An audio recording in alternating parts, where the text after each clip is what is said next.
Ada apa di balik keputusan menduetkan Anies Muhaimin yang prosesnya hanya 3 hari? Sementara Partai Demokrat menuding ada dalang atau mastermind di balik deklarasi Anies Baswedan dan Muhaimin Iskandar. Siapa yang dimaksud mastermind itu dan apa langkah Demokrat setelah tidak lagi mendukung Anies Baswedan? Kami akan membahasnya bersama Sekjen Partai Nasdem Hermawi Taslim dan pengamat komunikasi politik UGM Nyarwi Ahmad. Selamat malam Bapak-bapak. Selamat Malam Pak Ahmad. Rizka, malam Bung Hermawi. Selamat malam. Akhirnya ketemu lagi Bung Hermawi nih spesialnya karena sudah beberapa hari kemarin tampaknya belum mau ngomong di depan media. Ya, memang kita buat begitu supaya lebih tenang. Nah, sekarang kan udah tenang. Pertanyaannya gini, setahun pacarannya sama Demokrat, bahkan katanya sudah ada surat lamaran dari Mas Anies ke Mas AHY untuk jadi pasangan. Ijab kabulnya sama Muhaimin Iskandar sama Gus Imin. Ceritanya gimana? Betul ada mastermind perjodohan politik ini? Ya, pertama saya mau tegaskan dulu yang 1 tahun itu Nasdem 3 Oktober 2022. Kalau Partai Demokrat kan ikut kemudian ya sekitar beberapa bulan terakhir baru deklarasi. Tentang mastermind mungkin baik kalau ditanya kepada Pak SBY supaya tidak saling tuding. Tetapi saya kira di Indonesia ini nanti Pak Ahmad bisa memberi komentar. Nasdem salah satu partai yang berdaulat penuh atas dirinya. Tidak ada yang bisa atur kami. Kita lihat perjalanan-perjalanan kepemimpinan Pak Surya Paloh. Yakinlah Nasdem itu mengambil keputusan atas pertimbangan internal. Kita bukan tipe partai politik yang diikat di pinggir pelabuhan lalu besok disuruh ke sana, gagal disuruh ke sini. Itu bukan level Nasdem. Apa yang terjadi kemarin itu sebuah keniscayaan. Kenapa? Karena dalam piagam kerjasama partai politik memang Pak Anies kan diberi kebebasan untuk memilih cawapres dengan kriteria-kriteria yang kita sudah sebutkan. Dan kalau oleh Pak Anies itu dianggap Caimin sebagai yang paling mendekati kriteria itu, itulah dia. Dan bersambut juga dengan pertimbangan-pertimbangan kami. Karena di Nasdem banyak sekali orang yang sudah mengenal Muhaimin sejak mahasiswa. Jadi kita clear sebenarnya. Kita clear. Oke. Yang lebih penting lagi kita mau move on. Yang kemarin-kemarin ini biasa saja. Namanya koalisi perubahan. Ada perubahan kok begini jadinya. Benar-benar ada perubahan di internal koalisi perubahan. Koalisi perubahan ada perubahan kok jadi begini. Kita juga heran. Oke, nah tapi gini, oke lah nggak sampai 1 tahun Bung Hermawi. Tapi kan beberapa bulan terakhir sudah mesra, bahkan betul 25 Agustus ada surat dari Mas Anies untuk Mas AHY untuk meminang jadi bakal calon wakil presiden. Itu betul atau tidak sehingga Demokrat sakit hati kaget 3 hari pendekatannya langsung dijawab iya sama Gus Imin? Saya tidak mau komentar itu karena saya juga baru lihat di posting, tetapi saya 28 tahun jadi lawyer. Kalau surat itu tidak sempurna untuk jadi alat bukti, tanggalnya saja tidak ada. Tapi oke lah, itu nanti ditanya ke Pak Anies. Maksud saya kok jadi seperti ini gitu loh.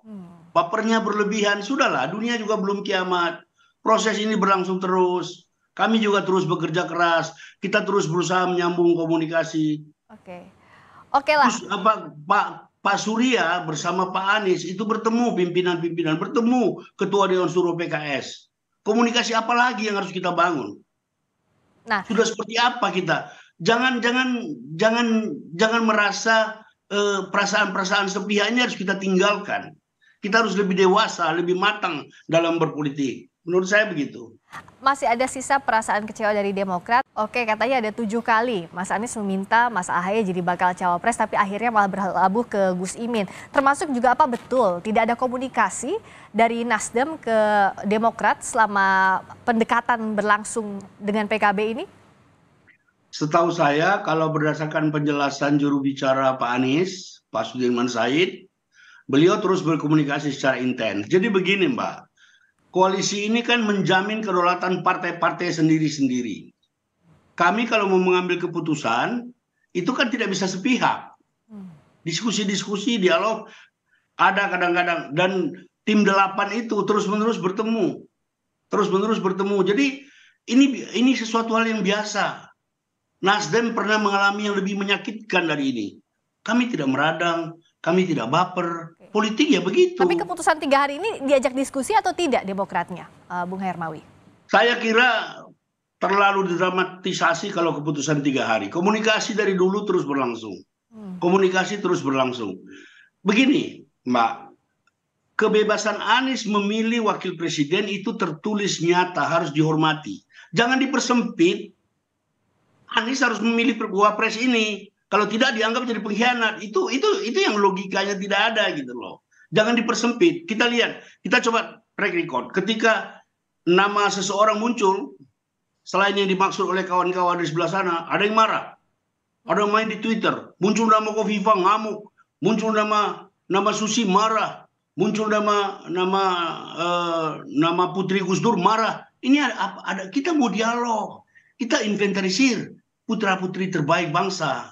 Jangan dikit-dikit baper.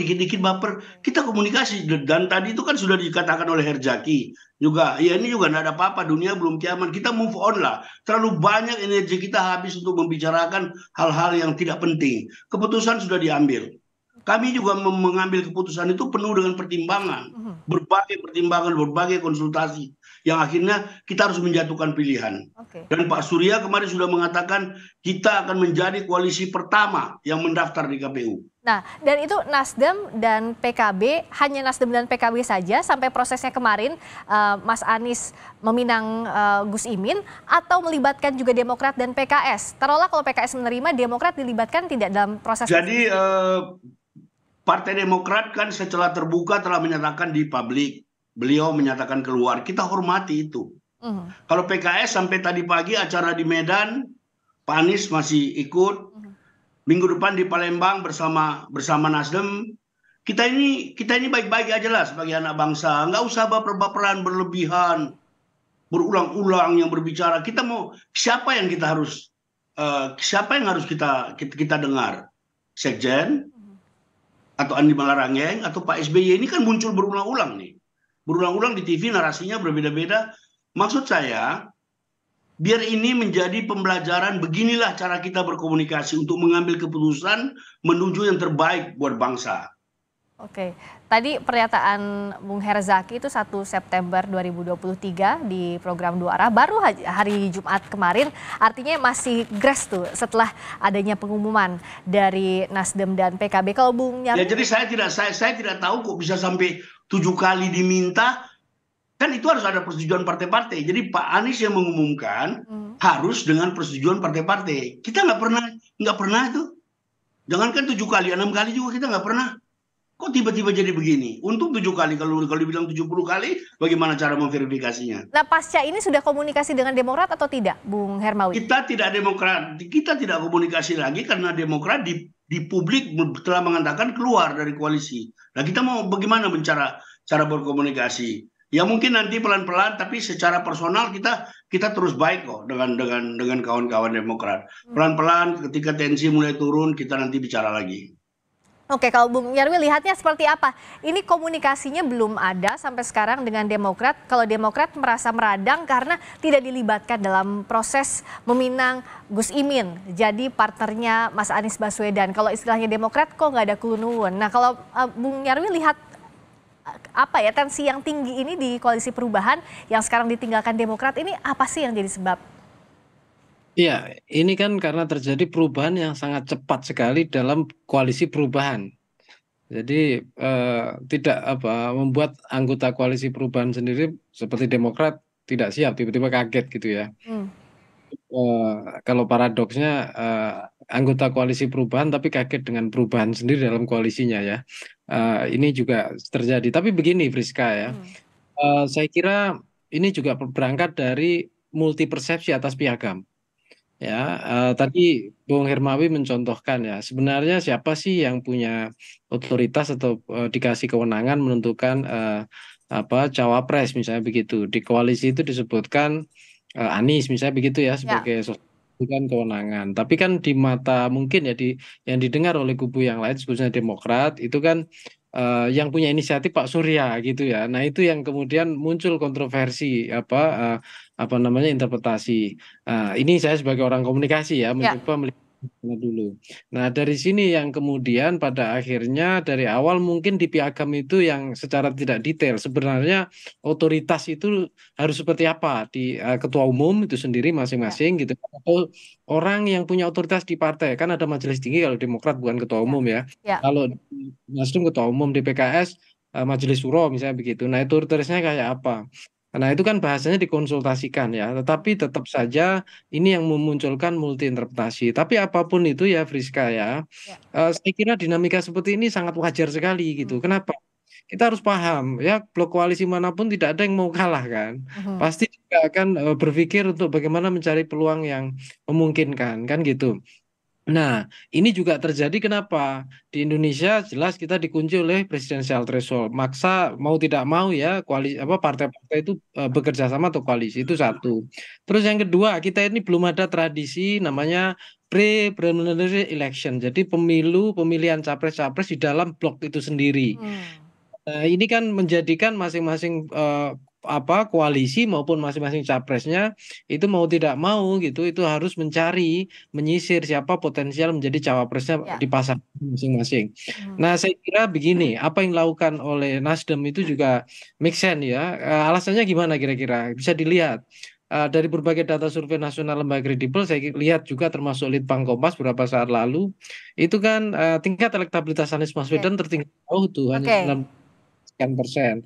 Itu juga bisa menjadi alasan ya bahwa Nasdem dan kubunya blok yang mengusung Mas Anies itu tidak mau ketinggalan jauh-jauh lah kira-kira Jadi gitu. elektabilitas itu jadi salah satu pertimbangan juga ya. Ya, Ngomong-ngomong sana, Bung Nyarwi, izin saya potong dulu. Nah, elektabilitas jadi pertimbangan. Nah, sekarang dengan adanya pasangan Anies Muhaimin, karena baru pasangan ini saja ya yang lengkap capres, bacawa pres, baca pres, bacawa presnya.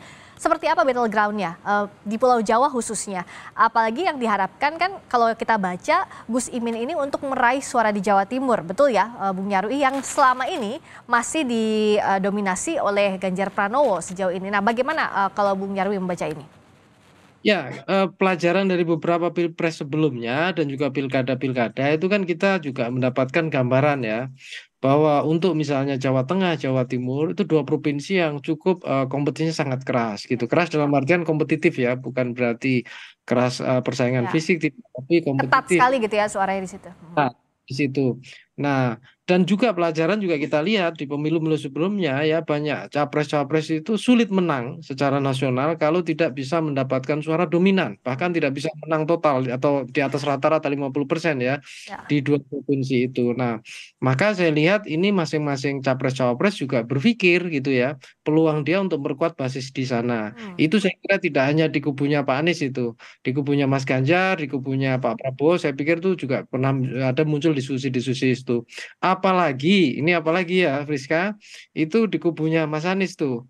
Kita tahu di beberapa data survei nasional dan kita kalau mau breakdown juga di provinsi-provinsi, ya saya kira elektabilitas Mas Anies itu sangat rendah itu kalau di Jawa Tengah misalnya, termasuk Jawa Timur juga tidak terlalu tinggi gitu. Oke. Memang betul saya lihat ya Caimin ini atau Gus Muhaimin ini tingkat elektabilitasnya secara nasional gitu ya itu masih rendah sebagai cawapres juga di dua provinsi itu pun itu kalau juga mungkin teman-teman yang menyelenggarakan survei secara proporsional istilahnya secara representatif di sana itu juga nggak terlalu tinggi feeling saya nggak sampai sekitar 15 mungkin 10 11 12% ya Jawa Timur lebih tinggi tentunya dibandingkan cawapres yang lain tetapi gitu ya di sana itu kan basis pendukung NU yang sangat besar Ya. dan irisan-irisan PKB ya keberadaan Gus Muhaimin sebagai orang atau tokoh yang punya background sebagai dengan para pendiri NU misalnya begitu punya Ya. keterkaitan.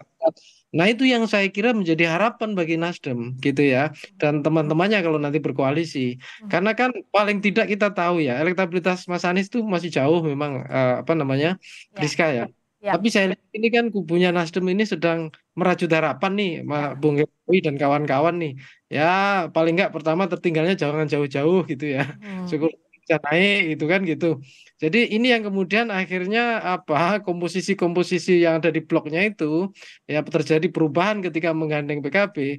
Nah ini juga konsekuensi politiknya ada, memunculkan kekecewaan di blok yang lain, khususnya di kubu yang lain yaitu Partai Demokrat. Tapi ini juga masih dalam batas kewajaran juga menurut saya. Kenapa? Karena juga itu bisa dikomunikasikan sebenarnya ketika balik lagi ke kesepakatan. Malah saya berpikirnya begini, Friska ya.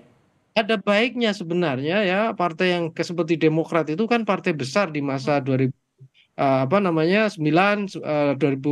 juga ya ketika SBY ada keberanian mestinya untuk mengusung di blok koalisi dari awal ya di pasangan capres cawapres gitu ya.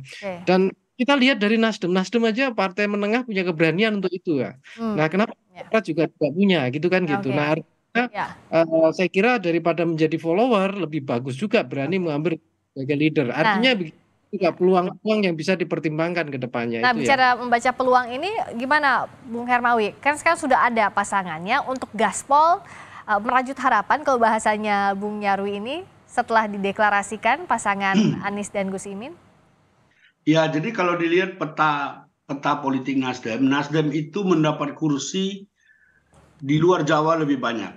Nasdem mendapat kursi di semua provinsi yang baru, yang kursinya cuma 3-4. Dari Bangka Belitung sampai Papua Barat tuh ada kursi Nasdem. Memang kita banyak lemahnya di Jawa, khususnya Jawa Timur itu kursi kita 9, Jawa Tengah 5. Kita berharap di situ kan basisnya bukan cuma basis NU, basis PKB juga. Kita berharap teman-teman PKB bisa gaspol di sana dan kita bisa meraih kemenangan. Saya kira itu. Baik, dan nanti ke depannya seperti apa peta persaingan ini akan semakin menarik disimak, apalagi setelah adanya pasangan Mas Anies Baswedan dan Gus Imin yang sudah mendeklarasikan diri kemarin. Terima kasih atas waktunya Sekjen Partai Nasdem Hermawi Taslim dan pengamat komunikasi politik UGM Nyarwi Ahmad. Terima kasih Bung Hermawi, terima kasih Mas. Terima kasih.